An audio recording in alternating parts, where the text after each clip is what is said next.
ప్రార్థించుకుంటున్నాం. యేసయ్య నామం అన్ని నామముల కన్నా ఉన్నతమైన నామం. ఈ నామంనే మనం రక్షణ పొందగలను కానీ ఇంకా వేరే నామములు లేదనే సత్యాన్ని మీరు పరిశుద్ధ గ్రంథంలో లిఖించినారు. తండ్రి మీకు వందనము స్తోత్రం. ఎందరైతే ప్రభువును అంగీకరిస్తారో వారందరికీ రక్షణ భాగ్యం కలిగే మార్గం తెలియజేసినందుకై మీకు వందనములు స్తోత్రములు.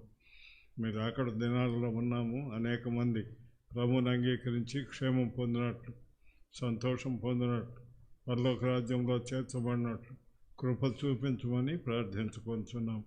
వచ్చిన బిడ్డల కొరకై మీకు వందనములు స్తోత్రములు. రానున్న వారిని కూడా సకాలంలో నడిపించి మీరే మహిమ పొందమని, మేము ఇప్పుడు పాటలు పాడుట, వాక్యం ధ్యానించుట మాకెంతో దీవెనకరంగాను మీ పరిశుద్ధ నామానికి మహిమకరంగాను చేయమని మమ్మల్ని మీకు సమర్పించుకుంటూ, సహోదరుడు కురియన్ గారు బాగలేరు, ఐసీలో ఉన్నారు.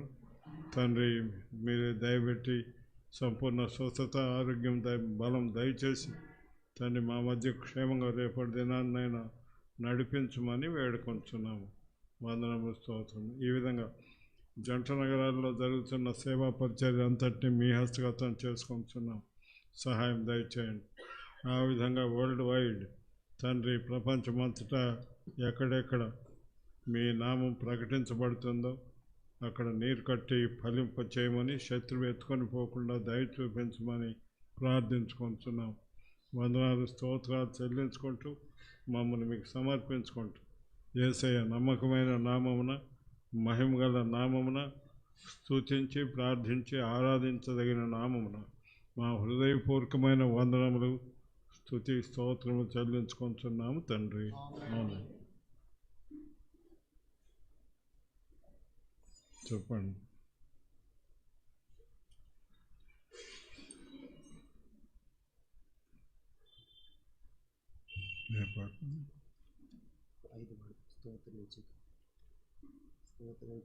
స్తోత్రించు.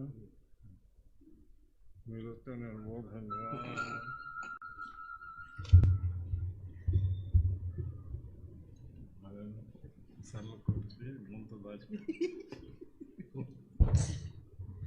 సాంగ్ నెంబర్ 5 పాట సంఖ్య 5 ఆరంభించుకుంటాము. ఈ కృతజ్ఞత మీటింగు స్తోత్రించి కీర్తించేదము హల్లెలూయా 29వ వార్షికోత్సవం ప్రవేశించినందుకు గాను ఈ పాటల ద్వారా ప్రభువుని మనం స్తుతిస్తాం. సాంగ్ నెంబర్ 5 పాట సంఖ్య 5.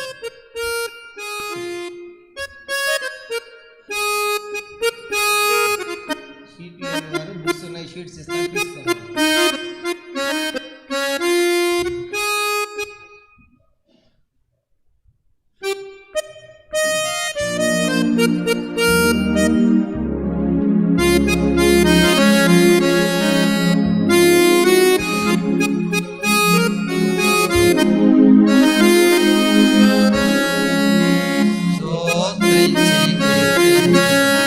హల్లెలూయా స్తుతి చెల్లించి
స్తుతింతున్ పరిశుద్ధుని ఆరాధనతో ఇంతవరకు కాచే దేవుడు.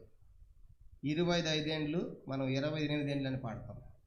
సాంగ్ నెంబర్ 4 పాట సంఖ్య 4 మొదటి చరణంలో 25 ఏండ్లను ఉంది, 28 ఏండ్లని పాడతాం పాడేటప్పుడు. కనుక 28 సంవత్సరాలు కాపాడి 29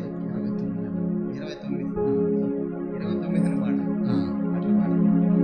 సాంగ్ నెంబర్ 4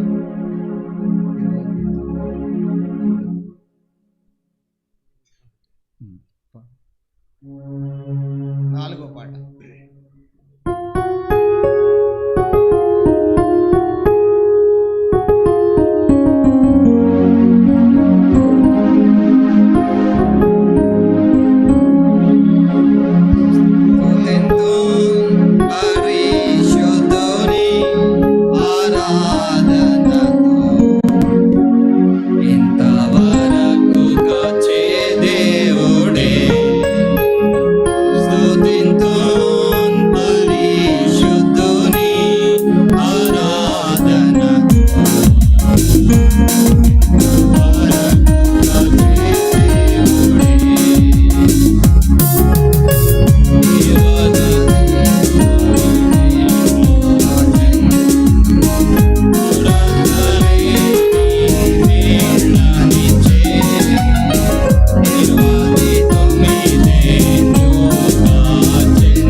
ఇంగ్లీష్ పాట పాడతాము. Song number 10, there shall be showers of blessing.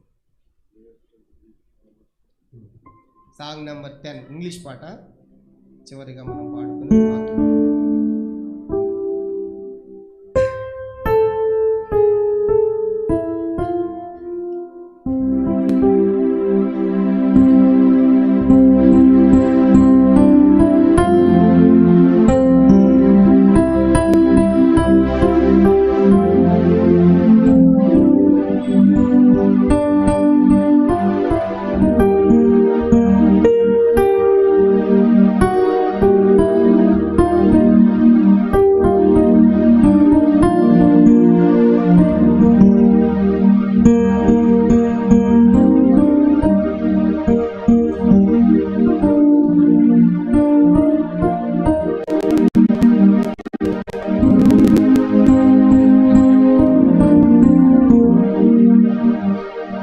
There shall be showers of blessing. This is the promise of love. There shall be seasons refreshing, sent from the Savior above.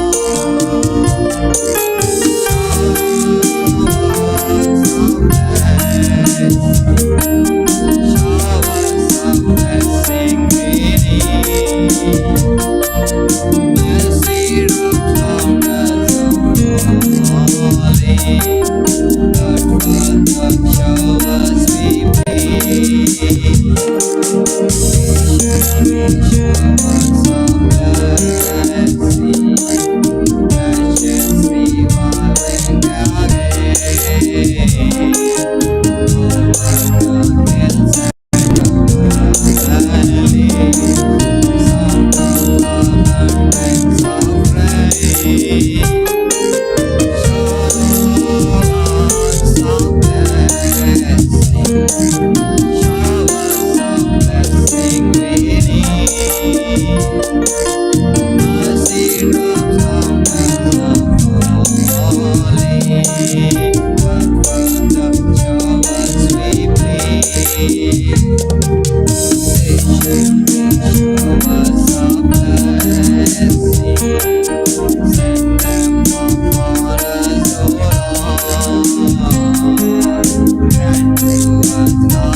ఆరాధించే పూర్వము దేవుని వాక్యంలోంచి కొన్ని సంగతులు మనం చదువుకొని ప్రభుని ఆరాధిస్తాం.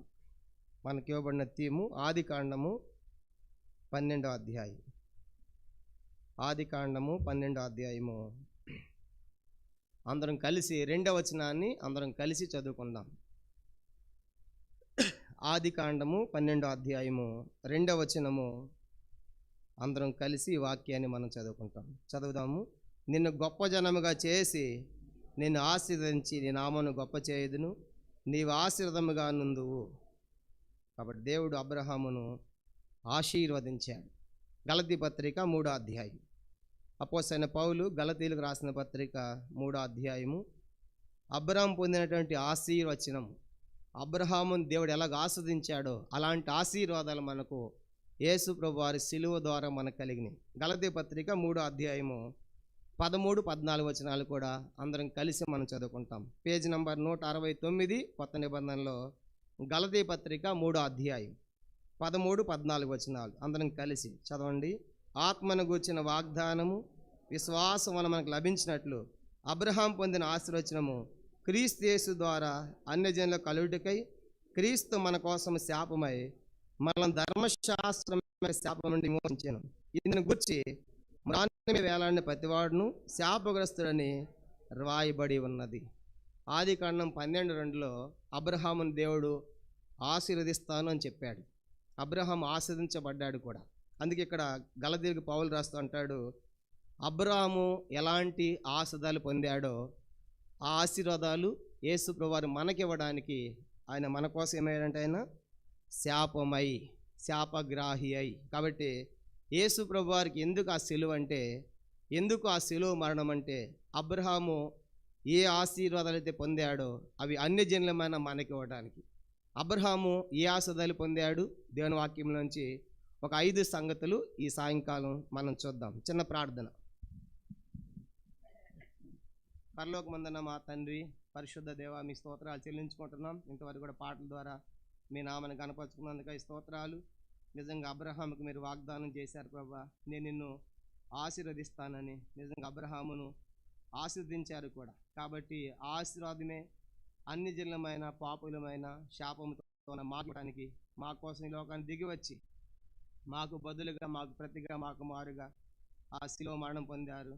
శాపగ్రాహిగా శిలువలో మరి ఎలాడుతూ వచ్చారు. కారణం ఎందుకంటే అబ్రహాము పొందిన ఆశీర్వాదాలు మాకు ఇవ్వటానికి. కాబట్టి ఈ సాయంకాలము అబ్రహాం పొందిన ఆశీర్వాదాలు ఏంటి అనే సంగతులు కూడా ఆత్మ సంబంధమైనవి ఒక 5 సంగతులు చూడబోతుండగా మాకు కావాల్సిన వాకులు దయచేయండి. ఆ యొక్క దాసు నన్ను కూడా బలపరిచి మా అందరికి కావాల్సిన వాకులు దయచేసి మహిమ పొందమని యేసు ప్రభు నామమున ప్రార్థించి వేడుకొనిచున్నాము తండ్రి. ఆమేన్.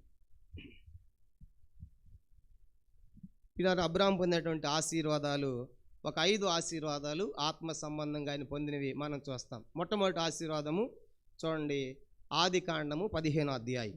ఆదికాండము అబ్రహాం పొందినటువంటి ఆశీర్వాదాలు ఒక 5 ఆశీర్వాదాలు మనం చూద్దాం. అవి మనకు కూడా యేసు ప్రభువారిలో దొరికాయి. ఆదికాండము 15వ అధ్యాయము 6వ వచనం అందరం కలిసి చదువుదాం. ఇది మొట్టమొదటి ఆశీర్వాదం. ఆదికాండము 15వ అధ్యాయము 6వ వచనం అందరం కలిసి చదువుకుందాం.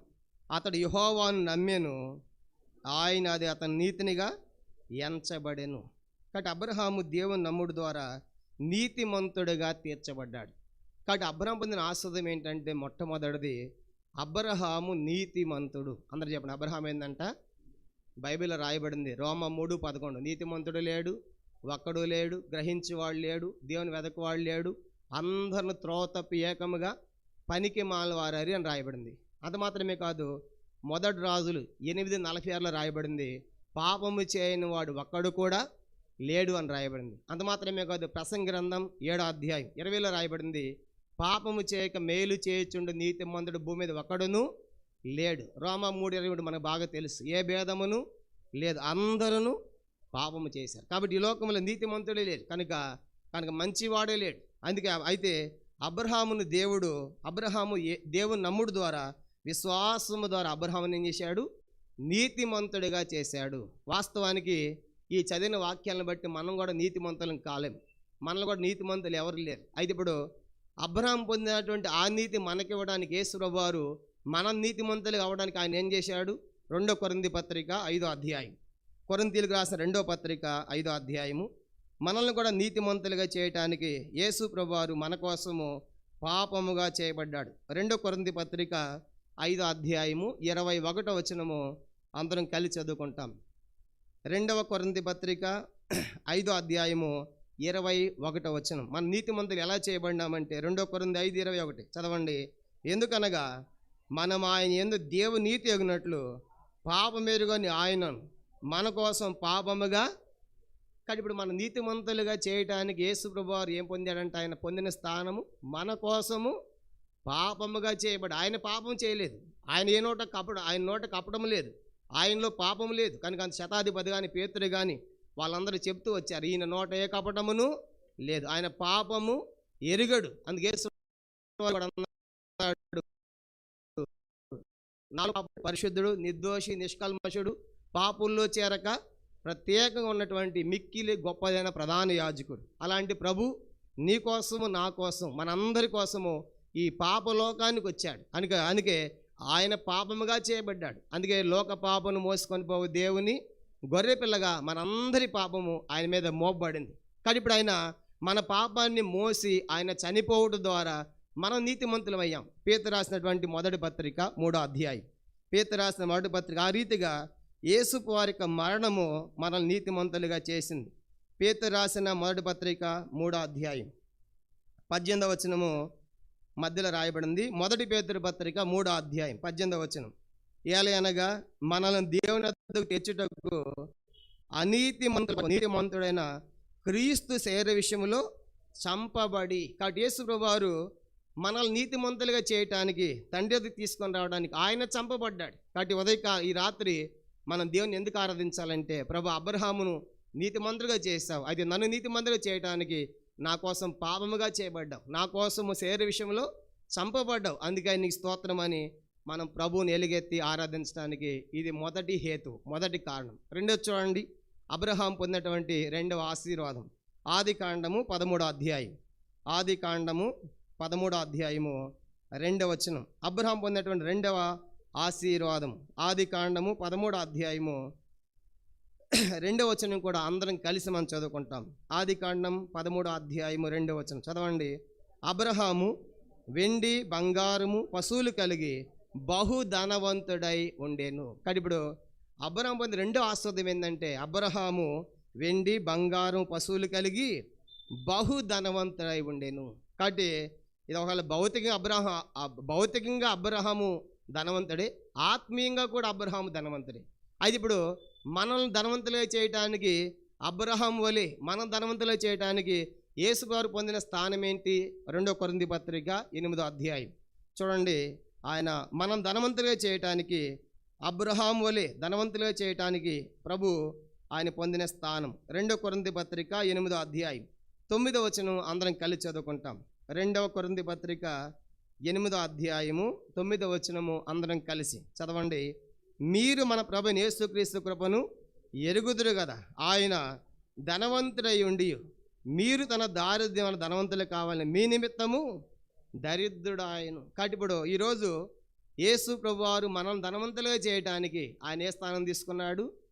ఆయన దరిద్రుడు అవడానికి ఇష్టపడ్డాడు, కనుక దాసుడు అవడానికి ఇష్టపడ్డాడు, రిక్తుడు అవడానికి ఇష్టపడ్డాడు. నీ కోసము ఏదైనా తగ్గించుకోవడానికి, ఎంతైనా తగ్గించుకోవడానికి మన కోసము ఆయన ఇష్టపడ్డాడు. కారణం ఏంటంటే మన మీద ఉన్న ప్రేమ చేత. కాబట్టి 2వ కారణము, ప్రభు అబ్రహామును ధనవంతునిగా చేశావు, ఈరోజు నన్ను ధనవంతునిగా చేయటానికి ఆయన శ్రీమంతుడు, అద్వితీయుడు, రాజులకు రాజు, ప్రభువులకు ప్రభు, సమస్తాన్ని సృష్టించిన ఆ సృష్టికర్త దేవుడు మనందరి కోసం ఆయన మన నిమిత్తం ఏంటి, ఆయన దరిద్రుడిగా చేయబడ్డాడు, దాసుడిగా చేయబడ్డాడు, రిక్తుడిగా చేయబడ్డాడు. బహుశా కూర్చున్న వాళ్ళు ఇక్కడ అనుకోవచ్చు, మాకు ఇల్లు లేదు, పొలం లేదు, డబ్బు లేదు, మేము ధనవంతులం కాదని ఒకళ్ళు నిరాశలో ఉన్నారేమో. అయితే యాకోబు 2:5 రాయబడింది, విశ్వాసమందు భాగ్యవంతులం. కాబట్టి ఎంత గొప్ప ఆధిక్యత ఈ లోకంలో. ఆ యొక్క పేదవాని వాళ్ళు ఏమీ లేకపోవచ్చు కానీ, ధనవంతుల లాజరు వాళ్ళు ఏమీ లేకపోవచ్చు కానీ పరలోకంలో ఉంది. కనుక విశ్వాసము ద్వారా మనము భాగ్యవంతులం. కాబట్టి 2వ ఆశీర్వాదము, అబ్రహాము ధనవంతుడు, మనం ధనవంతులుగా చేయటానికి మన నిమిత్తము ఆయన పొందిన స్థానం ఏంటి? ఆయన దరిద్రుడు అయ్యాడు. కాబట్టి అందుకే ఈ రాత్రి దేవుని మనము ఆరాధించాలి. కనుక ఇది 2వ కారణం. 3వ చూడండి, అబ్రహాము పొందిన మూడవ ఆశీర్వాదము ఆది కాండము 18వ అధ్యాయం. ఆది కాండము 18వ అధ్యాయము అందరం కలిసి 17వ వచనం. ఆది కాండము 18వ అధ్యాయము 17వ వచనము అందరం కలిసి మనం చదువుకుంటాం. చదవండి. అప్పుడు యెహోవా, నేను చేయబో కార్యము అబ్రహామునకు దాచేదన. అంటే ఇప్పుడు దేవుడు చేయాలనుకున్నవన్నీ కూడా ఎవరితో పంచుకుంటున్నాడంట? అబ్రహాం. అంటే ఇప్పుడు అబ్రహాముకు దేవునికి ఉన్న రిలేషన్ ఏంటి? దీన్ని బట్టి చెప్పండి. వెరీ గుడ్, బాగా చెప్పారు. కనుక ఇద్దరి స్నేహితుల మధ్య దాపరికాలు ఉండవు, కొన్నిసార్లు భార్య భర్తల మధ్య ఉంటాయి. కనుక ఆయనకి ఎందుకు అంత ఇచ్చాముంది అనుకోండి, అమ్మో ఇది మంచిది కాదని చెప్పి కొన్నిసార్లు భార్య చెప్పడం, ఎందుకు ఇచ్చామని కొన్నిసార్లు భర్తలు దాచిపెడతారు కొన్ని విషయాలు. కానీ భార్య భర్తల మీద దాపరికాలు ఉంటాయేమో, కానీ ఇద్దరు స్నేహితుల మధ్య మాత్రము దాపరికాలు. అంటే ఈ విషయాలన్నీ ఆయన చెప్పుకుంటాడు, ఆయన బాధలు, అతని బాధలు ఇతను చెప్పుకుంటాడు స్నేహితుల మధ్య. ఇప్పుడు దేవుడు ఏమంటాడంటే, నేను చేయబో కార్యం అబ్రహామునకు దాచేద్దంటే అర్థం ఏంటంటే, నేను చేసే ప్రతిదీ అబ్రహాం తెలియజేస్తా. అందుకే బైబిల్లో అబ్రహాము దేవునికి స్నేహితుడని 3 పర్యాలు రాయబడింది. మొదటిది 2 దినవృత్తాంతములు 20వ అధ్యాయం 7వ వచనములో అబ్రహాము దేవునికి స్నేహితుడు అని రాయబడింది. రెండవది యెషయా గ్రంథం 41వ అధ్యాయం 8వ వచనములో అబ్రహాము దేవునికి స్నేహితుడు అని రాయబడింది. మూడవదిగా యాకోబు పత్రిక 2వ అధ్యాయం 23వ వచనంలో అబ్రహాము దేవునికి స్నేహితుడే. అబ్రహాముకు ఉన్నటువంటి ఇప్పుడు డిగ్రీ ఎంత పెరిగిపోయింది. అబ్రహాము నీ స్నేహితుడు ఎవరంటే సృష్టికర్త దేవుడు. మేము విశాఖపట్నంలో సేవ చేస్తున్నప్పుడు విశాఖపట్నంలో అక్కడ ఒక ఇంటికి వెళ్ళాం. ఒక రెస్పాన్సిబుల్ బ్రదర్ వెళ్ళగానే ఇంట్లో పెద్ద ఫోటో చూపించాడు. అన్న ఈయన ఎవరో తెలుసు అన్నాడు. కొత్త పోయి మాకేం తెలుసు ఆయన ఎవరు. తర్వాత ఏంటి చెప్పంటే ఆ ప్రాంతానికి ఎమ్మెల్యే అంట. ఆయనతో ఫోటో దిగితే ఆయన ఎంత గ్రాండ్గా ఫీల్ అయ్యాడంటే పెద్ద ఫోటో పెట్టి నేను ఎవరితో నన్ను దిగాను తెలిసి ఫోటో ఎవరైనా ఎమ్మెల్యే అంటే సంతోషం. అయితే ఇప్పుడు అబ్రహాం ఏం చెప్పుకోవాలి? అబ్రహాం నీ స్నేహితుడు ఎవరంటే ఏం చెప్పుకోవాలి? అబ్రహాము సృష్టికర్త కాదు, ధనవంతుడు కాదు. కాబట్టి అంటే ఇప్పుడు అబ్రహామును దేవుడు స్నేహితునిగా చేసుకున్నాడు. మరి మనల్ని స్నేహితులుగా చేసుకోవడానికి ఆయన పొందిన స్థానం ఏంటి? యోహాను సువార్త 15వ అధ్యాయం. ఈరోజు మనం కూడా దేవునికి స్నేహితులమే. ఎలాగంటే ఆయన ప్రాణం పెట్టుడు ద్వారా మన కోసం. యోహాను సువార్త 15వ అధ్యాయం. యోహాను సువార్త 15వ అధ్యాయము అందరం కలిసి 13, 14 వచనాలు చదువుకుంటాం.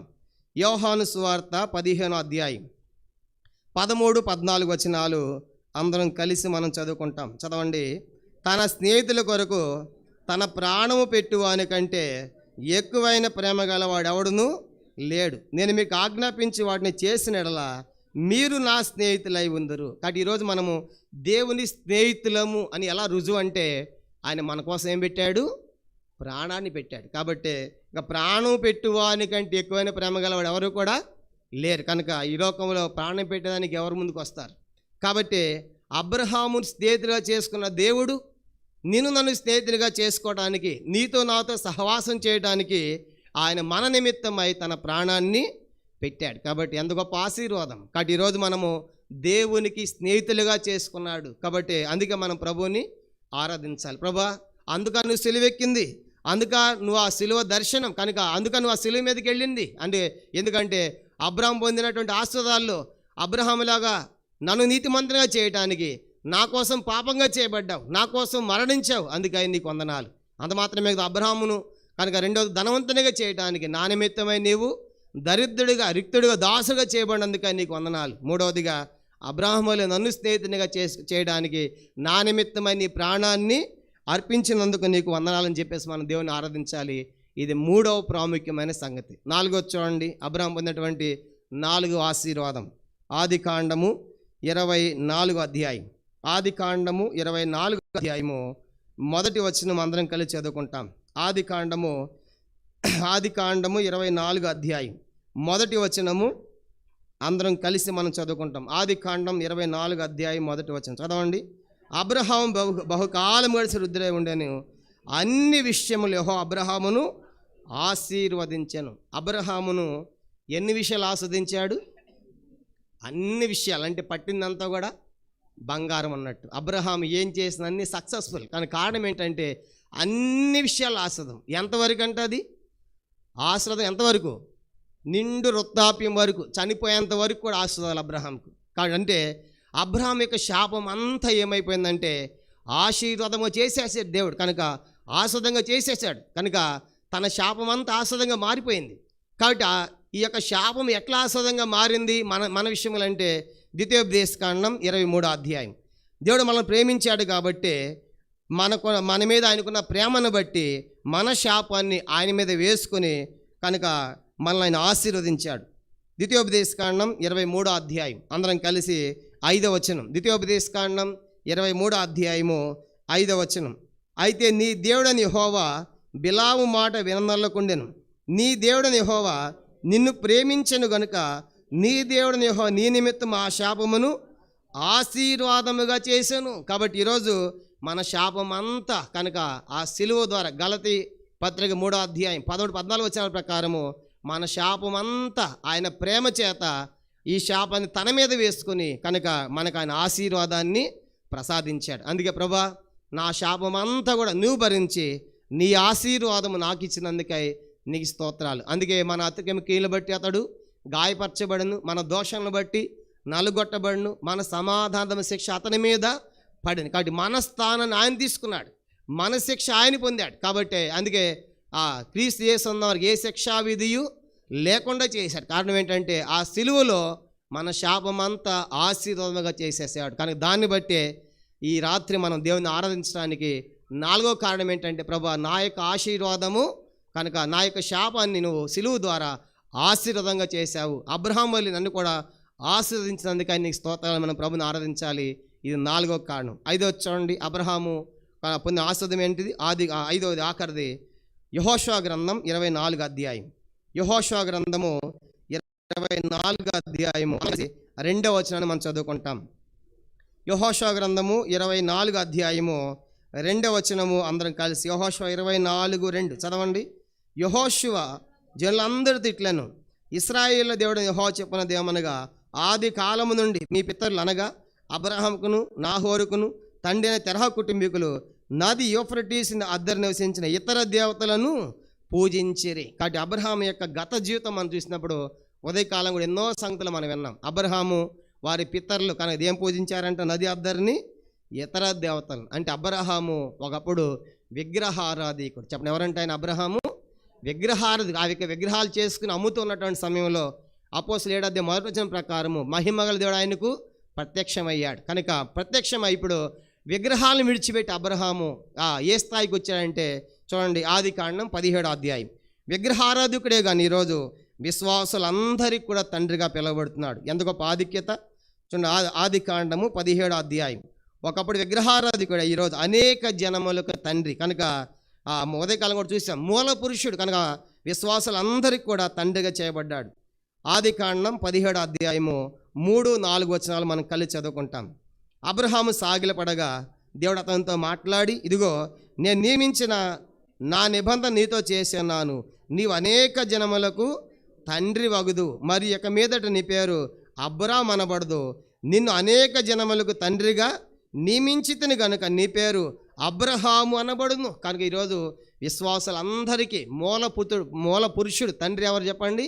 అబ్రహాం. కాబట్టి ఎంత గొప్ప ఆధిక్యత. కాబట్టి విగ్రహారాధికుడే కానీ తన విగ్రహారాధిని బయట తీసుకురాకుండా తీసుకొచ్చి తన శాపాన్ని ఆస్పదంగా చేసి ఈరోజు ప్రపంచం అంతటికి కూడా కనుక అందరికీ మూల పురుషుడు కనుక విశ్వాసులు తండ్రిగా అబ్రహాము చేయబడుతుంది. ఎంత గొప్ప ఆధిక్యత. కాబట్టి ఈ 5 కారణాలు మనం చూసాం, 5 సంగతులు. కానీ యేసు వారు సెలువుకెళ్ళిన కారణం ఏంటంటే అబ్రహాం పొందినటువంటి ఆశీర్వచనము క్రీస్తు యేసు ద్వారా సిలువు ద్వారా కనుక మనకి ఇవ్వడానికి. గలతీ పత్రిక మనం చదువుకుని మనం ముగిద్దాం. గలతీ పత్రిక మనం చదువుకున్న మాట 3వ అధ్యాయం. గలతీలకు రాసిన పత్రిక 3వ అధ్యాయము. గలతీలకు రాసిన పత్రిక 3వ అధ్యాయము అందరం కలిసి 13-14 వచనాలు మనము కలిసి చదువుకుంటాం. గలతీలకు రాసిన పత్రిక 3వ అధ్యాయము 13-14 వచనాలు కలిసి మనం చదువుకుంటాం. చదవండి.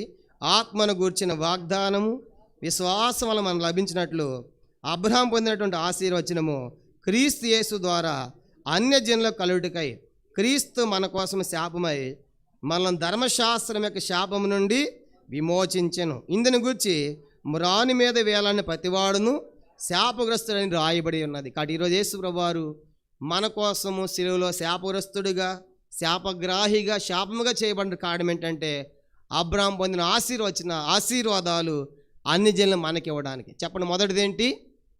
మొదటిది ఏంటి? అబ్రహాము నీతిమంతుడు. మనల్ని నీతిమంతులు చేయడానికి మన కోసం ఆయన పాపముగా చేయబడి చంపబడ్డాడు. రెండవదిగా అబ్రహాము ధనవంతుడు. మనం ధనవంతులు చేయడానికి ఆయన దరిద్రుడయ్యాడు, దాసుడు రిక్తుడయ్యాడు. మూడవది అబ్రహాము స్నేహితుడయ్యాడు. మనల్ని స్నేహితులు చేసుకోవడానికి మన నిమిత్తమైన తన ప్రాణాన్ని పెట్టాడు. అబ్రహాం నాలుగవదిగా అన్ని విషయాల్లో అంటే అబ్రహాము శాపం అంతా ఏమైపోయింది?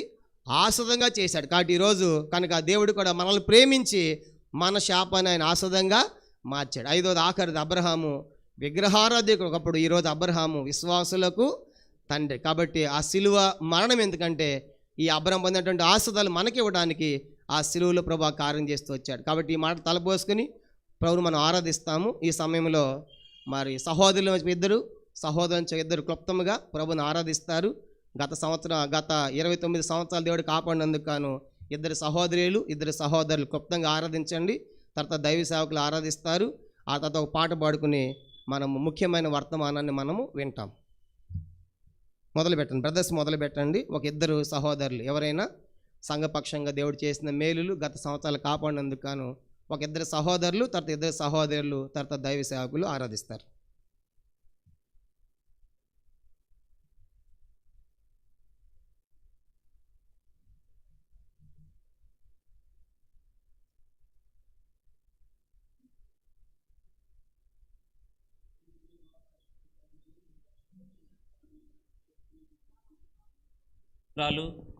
ప్రభా, ఈ యొక్క ఫిలదెల్ఫియా ప్రార్థన మందిరంను మీరు జ్ఞాపకం చేసుకుని గడిచిన 29 సంవత్సరాలంతా కూడా మీరు రెక్కల కింద భద్రపరుస్తూ వచ్చినారు.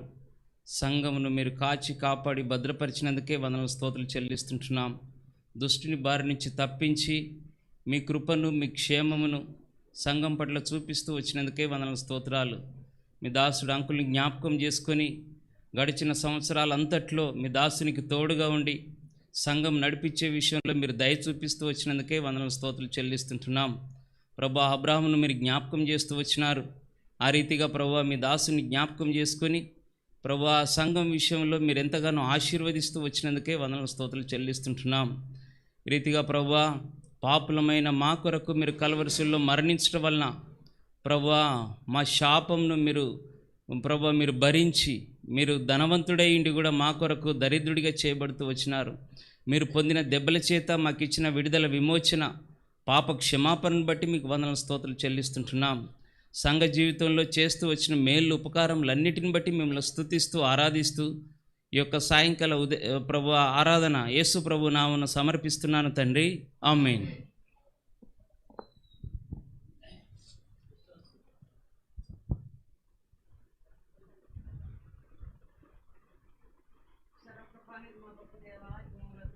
నమ్మకమైన ప్రభువా, నీ ఘనమైన నామానికి నాయన మరి యొక్క సంవత్సరంలో నూతన సంవత్సరంలో మమ్మల్ని ప్రవేశపెట్టినందుకు నీకు వందనాలు స్తోత్రాలు చెల్లిస్తున్నాము. గత 28 సంవత్సరంలో కాపాడి 29వ సంవత్సరంలో మమ్మల్ని ప్రవేశపెట్టి నడిపించిన దేవుడిగా ఉన్నందుకే వందనాలు స్తోత్రాలు చెల్లిస్తున్నాము.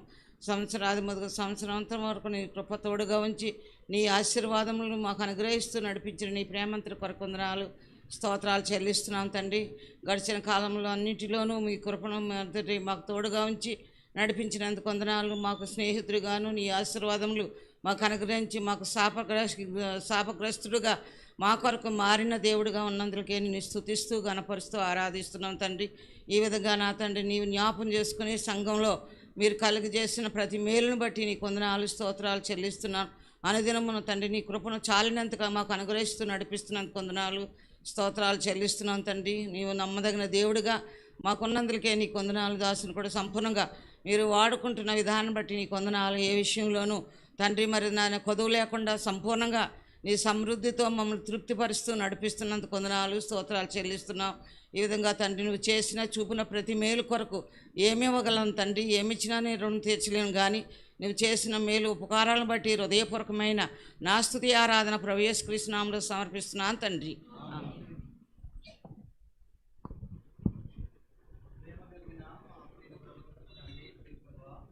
మీ పరిశుద్ధ పాదములకు వందనాలు. మరొకసారి మీ పుణ్య పాదముల చెంత చేరి మీ గొప్ప నామమును కీర్తించుటకు కొని ఆడుటకు ఇచ్చిన కృపను బట్టి వందనాలు. అబ్రహాముని ఆశీర్వదించినటువంటి దేవుడవు, ప్రభా ఆ ఆశీర్వాదమును యావత్తును యేసు క్రీస్తు ప్రభు ద్వారా మా జీవితాల్లో మీరు అనుగ్రహించినందులకై మీకు వందనాలు. ఇచ్చిన రక్షణను బట్టి నీతిమంతునిగా తీర్చి ప్రభా ఆత్మీయమైన ప్రతి ఆశీర్వాదమును అనుగ్రహించి ప్రభా మీరు మా జీవితాల్లో చేసిన మేలులకై మహోపకారాలకై మీకు హృదయపూర్వకమైన వందనాలు స్తోత్రాలు చెల్లిస్తుంటున్నాం. ప్రత్యేకంగా తండ్రి మరి దేవా ఫిలదెల్ఫియా సంఘపక్షంగా